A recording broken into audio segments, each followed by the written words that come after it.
In the early 2000s, David Lee, a Chinese-Canadian quantitative analyst, formulated Gaussian copula models for pricing collateralized debt obligations or CDOs, bringing an enormous amount of profitability for the Wall Street and expand financial markets to unimaginable levels. He was even honored as the world's most influential actuary by the Financial Times. Due to this unequivocally significant breakthrough, many warnings about his model were mostly ignored until 2008 financial crisis, in which users of his model incurred immeasurable losses.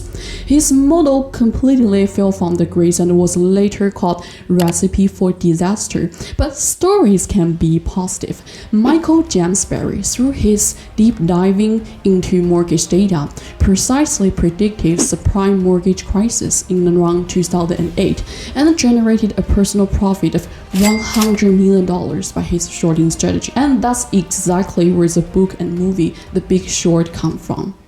Now you understand how much impact data science related skills can make on fintech, but what do data scientists or quants usually do in fintech? Do they just sit in front of a big screen and write hundreds of lines of code per day? Or do you think they invent some complex and fancy models so that they could easily trade with financial instruments to make a lot of profits? Well, this video is going to answer your questions, so watch till the end. Data scientists in fintech are not usually called data scientists. They have a bunch of fancy names like quantitative risk developer, quantitative modeling analyst, quantitative engineer, machine learning engineer, etc. They don't have a data science title, but for a lot of them, as far as I know, they work inside of the data science team in their companies. But in my point of view, in the financial industry, there is not a clear line in between, as they share a lot of overlapping skills, and sometimes they do very, very similar work. So those who are called quantitative analysts are just like data scientists in finance, and the financial industry just has very different naming conventions. So in this video, I use both terms interchangeably.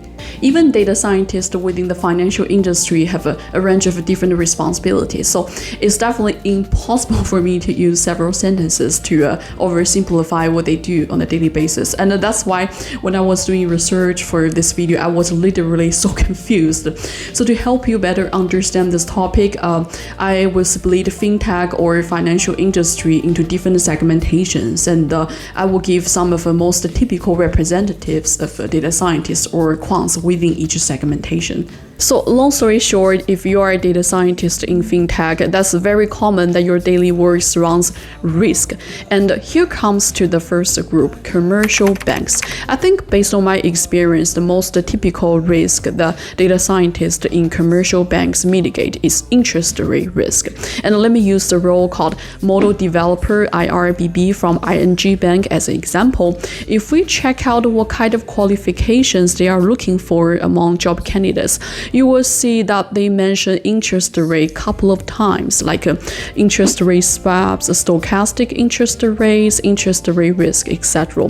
So this type of data scientist work will be like using programming languages, especially Python and R, to develop quantitative models so that interest rate can be qualified and measured.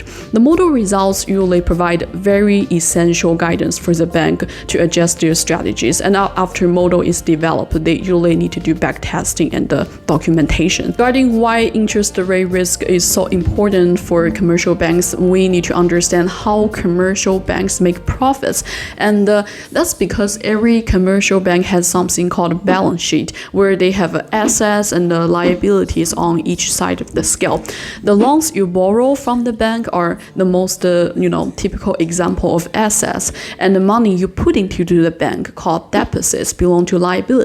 So let's say you borrow 100 euros from the bank, and you need to pay 4% of interest rate. So at the end of the year, you need to pay back 104 euros. And this means the bank earns 4 euros, right? Then your friend keeps 100 euros in the bank, and the bank pays her 2%.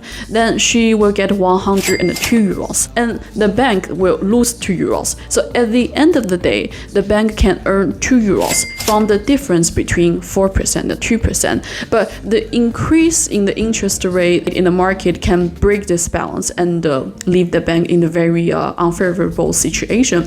Let's imagine the interest rate in the market rises to 4%, and as a client of this bank, your friend definitely want to withdraw her 100 euros from the bank because the bank only pays her 2%, but the market pays her 4%, and this means the bank will lose 100% from your friend. Then you cannot get 100 euros as loans for the bank to earn the 2 euros. So basically, this bank is fucked up. And of course, this is a very, very simplified version of what's going on. The idea is to get you understand why data scientists in commercial banks usually develop models targeting interest rate risk. But of course, there are also data scientists working on other types of risk, like market risk, credit risk. But I think interest rate risk is probably the most important one. And one of the most important reasons why Silicon Valley Bank went bankruptcy is because the Federal Reserve raised the interest rate several times. Next, working as data scientists in investment banks is another more complex story. Investment banks don't have a balance sheet like a commercial bank, but their business activities are so diverse as they include capital raising, mergers and acquisitions, trading, risk management, derivatives structuring, etc.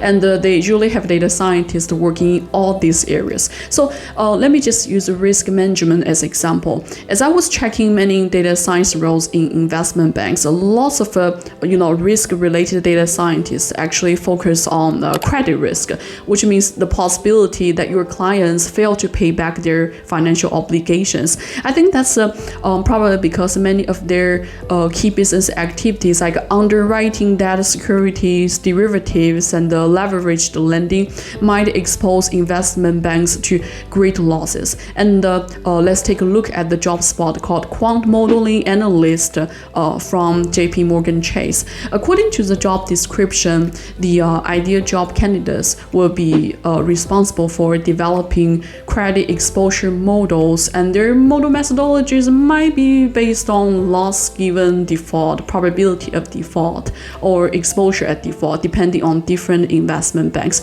And besides credit risk analysis, data scientists or quants in investment banks may also develop trading algorithms to manage client portfolios, like this job position posted by Goldman Sachs. Then moving into the next group, hedge funds. For some of you who are not so familiar with what they do, hedge funds basically collect money from investors and invest it into securities or others, aiming to getting positive returns back. And based on this business model, many data scientists or quants usually analyze the risk exposure of their portfolios or investment and implement hedging strategies, because every investment has risk. I think roles called quantitative risk associate from 2 Sigma and quant analyst, treasury quant strategy from 0.72 are typical examples of them in hedge funds. And in job description, you will see the words like risk management, portfolios, hedging appear a couple of times. And apart from risk management and hedging,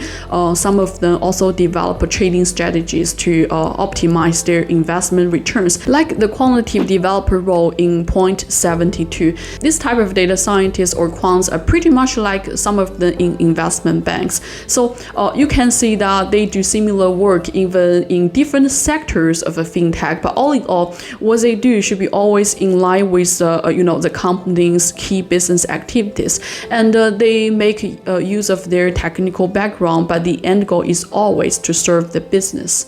If we take a look at the payment services or financial software sector in fintech like MasterCard, Visa, and PayPal, they are no longer called quantitative analyst, quantitative risk developer, etc. These roles are just called data scientists, and what they do on a daily basis is not related to risk management.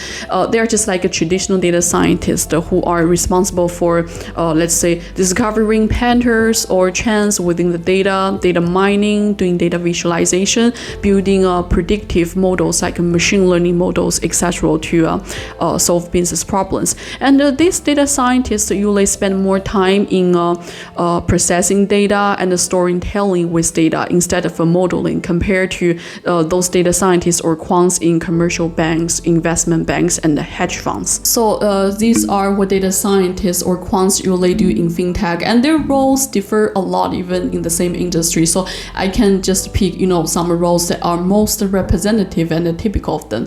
My summary might not be accurate, so if you have any thoughts, you can leave it in the comment section down below. And in the next video, I think I will talk more in detail about how data scientists in finance are different from those in other industries. And that's everything for today. See you next time. Bye.